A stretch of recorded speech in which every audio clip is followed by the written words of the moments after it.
les comportements qui ne sont pas attirants dans les relations. Bonjour à toutes et à tous et bienvenue, je suis Esther Valentin, je suis coach en développement personnel, je suis spécialisée en relations et plus particulièrement les relations amoureuses, la vie sentimentale. Aujourd'hui, je vais parler avec vous de 5 comportements qui ne sont pas attirants et surtout, on va dans cette vidéo regarder pourquoi, parce que je ne vais pas juste vous les citer comme ça, sans compréhension, rien.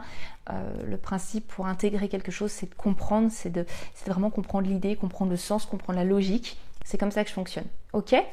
Petite parenthèse, je vais vous mettre en barre de description non seulement un e-book à télécharger gratuitement qui va appuyer ce que je vous dis, je le fais toujours, mais aussi dorénavant, j'ai mis un énorme projet libre d'accès, c'est le programme de l'intelligence amoureuse, le programme pour toutes les personnes qui veulent partir d'un point A, terminer sur le point Z, le programme complet pour atteindre la sérénité en amour. On va tout voir. Comment on cultive au mieux une relation, comment on cultive les meilleurs comportements, comment on s'y sent mieux, comment on apprend à se sentir serein, comment on apprend à se confier en soi vis-à-vis de la relation, vis-à-vis de l'autre, qu'est-ce qui est de mes responsabilités, de l'autre, comment je prends mes responsabilités, que ça soit de célibat à la fin d'une relation, mais vraiment j'explore tout avec vous. Je vais couper là, sinon je vais en parler pendant des heures. N'hésitez pas juste à aller voir le lien qui vous amène à la page d'info sur le sujet. On va revenir sur ces comportements qui ne sont pas attirants. Parce qu'il y a des comportements qui n'attirent pas, on va pas se mentir, non pas parce qu'ils entrent dans une case bien ou pas bien, c'est pas du tout le but, mais parce que ces comportements indiquent bien souvent des insécurités ou des fonctionnements qui seront néfastes pour une relation amoureuse saine et durable. Donc ces comportements qu'on va voir ensemble dans cette vidéo sont à porter à votre attention pour vous-même si vous les avez, mais aussi si vous les percevez chez l'autre, d'accord ? Donc on va voir 5 comportements qui ne sont pas attirants. Le premier, c'est de ne pas prendre soin de son propre bonheur. Ne pas faire de choses que l'on aime et en fait attendre ça de l'autre, de la relation. Donc en gros, ne pas être responsable de notre propre bonheur, c'est faire porter un poids et une responsabilité à l'autre et ou à la relation qui n'est pourtant pas en leur pouvoir. Parce qu'en effet, quand on ne s'occupe pas soi-même de nourrir notre individualité, de ne pas alimenter notre vie de ce qui nous procure des émotions que nous recherchons, eh bien ce qu'on fait, c'est qu'on se met dans une forme de dépendance à ce qui est externe à nous. Et là, en l'occurrence, bien souvent, à la relation amoureuse. En fait, on se met en dépendance vis-à-vis de ça pour que ça nous procure ça et pour prendre soin de ça. Alors que cette responsabilité, en fait, elle est propre à chaque individu adulte et elle constitue sincèrement une base essentielle pour une relation mature et saine. Lorsqu'on ne s'occupe pas, hors de la relation amoureuse, de prendre soin de faire des choses qui nous font du bien, de faire des choses qu'on aime, en fait, on ne peut pas naturellement dégager dans nos partages avec l'autre ce qui attire. Parce que ce qui attire, finalement, c'est qui vous êtes et comment vous le faites exister au travers de ce que vous faites pour vous. Ok ? Le deuxième comportement qui n'est pas attirant, c'est être fermé d'esprit.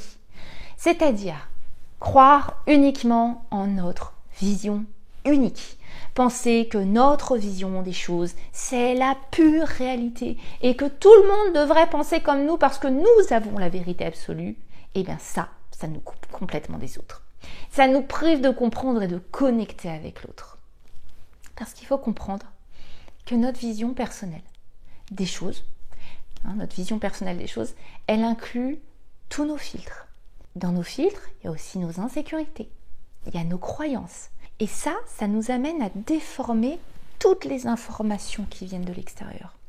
On peut mal interpréter des paroles, on peut mal interpréter les actes des autres. Parce qu'on va chercher justement à les interpréter par notre propre vision, plutôt que de comprendre la vision et la vérité de l'autre. C'est ça la fermeture d'esprit, d'accord ? Et ça peut amener à être susceptible, à interpréter négativement. Et ce que je viens de vous dire, c'est absolument pas attirant d'avoir en face en soi une personne qui ne cherche pas à comprendre, mais qui campe sur des interprétations. Une personne qui ne s'ouvre pas à qui nous sommes, ce que nous cherchons vraiment à dire, ce que nous avions comme intention à travers notre action. Et cette personne qui préfère, au contraire, s'arrêter sur sa propre interprétation de ça, c'est une personne qui nous prive de connexion et de compréhension. D'accord?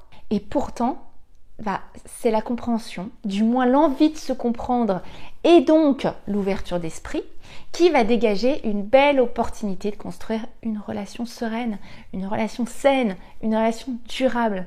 Personne n'a envie de devoir déjouer constamment les interprétations négatives d'une autre personne. C'est juste épuisant. Et donc c'est pas du tout attirant. D'accord? Le troisième comportement qui n'est pas attirant, c'est d'être dans la victimisation. C'est-à-dire de se plaindre constamment de différentes choses.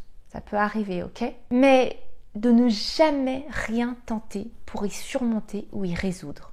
Et au contraire, de passer son temps à chercher des excuses, des justifications pour rester dans la situation qui nous fait nous plaindre, c'est absolument épuisant pour l'autre. Parce que l'autre ne peut rien faire face à une personne qui entretient ce qui l'a fait se sentir victime. Cette position de nous justifier pour rester dans ce qui nous met dans l'inconfort et de ce qui nous fait nous plaindre, finalement ça cache un besoin que l'autre s'en charge pour nous à notre place. Ou qu'il s'apitoie sur notre sort avec nous-mêmes. Dans les deux cas, c'est pas du tout ce qui nous fait nous tirer vers le haut à deux dans une relation. Et c'est pourquoi ce comportement n'est pas du tout attirant dans une relation. Parce qu'on va entrevoir à travers ce comportement le manque de responsabilisation et les problématiques que ça va engendrer. Parce qu'en effet, on ne pourra pas du tout évoluer dans une relation avec une personne qui justifie les problèmes plutôt que de chercher à y faire face. Ça semble logique, non? Le quatrième comportement qui n'est pas attirant, ça va être de cultiver l'inverse de ce qu'on dit vouloir. Ça veut dire qu'on est dans le paraître et on veut plaire. On veut par exemple demander de la sincérité, on veut une relation mature, mais à la fois on ne veut pas se responsabiliser de notre fonctionnement. Vouloir de l'engagement, mais aller vers des personnes qui ne présentent pas d'engagement, pas d'envie de s'engager, etc. C'est ça, ne pas être responsable. C'est ça, de cultiver l'inverse de ce qu'on dit vouloir. Quand on fait ça, en fait, on fait exactement l'inverse de ce qu'on veut dans notre vie, de ce qu'on veut dans notre relation. Et une personne qui fait l'inverse de ce qu'elle dit vouloir, comme aller vers une personne qui ne veut pas s'engager alors qu'elle dit que l'engagement c'est primordial pour elle dans sa vie amoureuse, eh bien une personne qui fait ça, elle va démontrer son manque de responsabilisation et de participation au résultat qu'elle désire. Et ce fonctionnement, il ne fait que montrer l'envie que l'on a, que l'autre, donc le partenaire, la relation, nous apporte ce qu'on veut sans y participer nous-mêmes. Et ça n'a rien d'attirant pour quiconque souhaite une relation engagée, responsable, mature. Donc une relation saine et durable. D'accord ? Ce qui va être attirant, ce qui attire, c'est d'être en accord entre ce qu'on dit vouloir et comment nous-mêmes on est engagé dans ce qu'on veut. Et c'est vraiment hyper important ce que je viens de vous partager. Je vais vous le mettre en exemple. Imaginons que je veux une relation sincère et profonde avec de l'engagement. Et je ne m'investis pas plus auprès d'une personne qui ne démontre pas une envie de sincérité et d'engagement dans une relation. Parce que moi-même, je respecte ce que je dis vouloir. Je ne m'investis pas là où ça ne correspond pas. Et bien là, clairement, je montre en action ce que je dis vouloir. Ça, c'est au top. D'accord ? Et le dernier comportement qui n'est pas attirant, ça va être étonnant, mais c'est parler mal de votre ou de vos ex. Pourquoi ? Parce que l'autre peut se dire que lorsque vous n'êtes plus dans le besoin ou dans l'affection, eh ben vous allez dévaloriser la personne. Et le besoin de dévaloriser les autres, même si l'autre n'a plus de valeur dans votre présent, eh bien le fait de prendre le temps et de l'énergie de mal en parler, ça va dévoiler un manque de confiance et de valorisation de vous-même. Mais aussi le fait que vous ne choisissiez pas de porter votre attention sur ce qu'il mérite aujourd'hui dans votre présent, en perdant votre temps, donc votre investissement, sur des choses qui sont non seulement peut-être négatives, à juste titre, mais sur des choses passées. Une personne confiante en elle et qui se sent bien, je vous assure qu'elle ne perd pas de temps à critiquer. Et surtout pas de temps à dévaloriser ce qu'elle n'apprécie pas ou plus dans sa vie, et surtout ce qui fait partie de son passé. Alors ce comportement de dénigrer ou de critiquer les autres, comme vos ex, ne sera pas du tout attirant pour une personne qui veut se concentrer sur le présent, sur le respect et sur votre relation. Parce qu'elle verra dans ce comportement un besoin de passer du temps et de l'énergie Donc de porter votre attention, ok, sur ce qui n'est pas ce que vous voulez, sur ce qui n'est pas ce que vous voulez rendre important dans votre vie.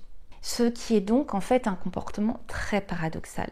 Et ça peut démontrer peut-être une incapacité à ne plus accorder de valeur à quelque chose ou quelqu'un, sans forcément passer par la dévalorisation, le dénigrement et la critique. Il faut vraiment comprendre qu'il est difficile d'imaginer que vous saurez être respectueux avec cette personne si vous ne l'êtes pas avec des personnes qui ont compté pour vous avant. On ne parle pas de continuer à les aimer ou de les fréquenter. On parle juste de les respecter juste en ne dénigrant pas, en n'y portant plus d'attention. C'est quand même plus simple, ok? Donc j'espère vraiment que cette vidéo va vous donner matière à réflexion et va vous soutenir dans votre démarche. Et je vous dis à très très vite pour une prochaine vidéo parce que vous savez, je ne vous lâche pas. À très très vite. Bye bye.